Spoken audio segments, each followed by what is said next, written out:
In today's video, I'm going to teach you how to generate and add an SSH key in Replit.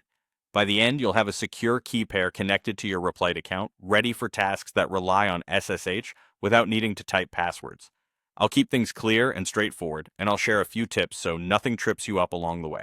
Start by opening Replit and either creating a new project or opening one you already have. If you're creating something new, pick any language template you like, give it a clear name, and let the workspace load completely. Using a project you already know is perfectly fine too. The important part is that you're inside an active REPL where you can access the interface elements we need. Once your REPL is open, look for the SSH tab. It's usually near Files and Shell in the sidebar. If your sidebar is collapsed, expand it so you can see all available tabs. The SSH tab is where Replit helps you manage secure access, and it's designed to make key creation just a click away. If it doesn't appear immediately, wait for the environment to finish loading and make sure you're viewing the main workspace. In the SSH tab, click Create New SSH Key.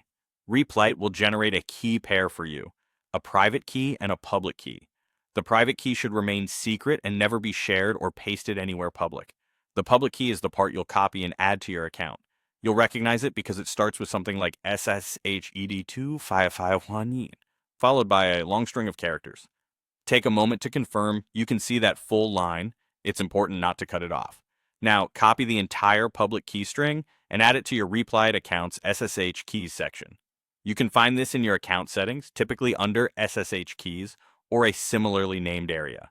Paste the key exactly as copied, no extra spaces at the beginning or end, and give it a clear label so you'll recognize it later. Save your changes. This links the key to your account, allowing Replit to trust connections that present the matching private key. That's it. You've opened a REPL, found the SSH tab, generated a key pair, and added the public key to your Replit account.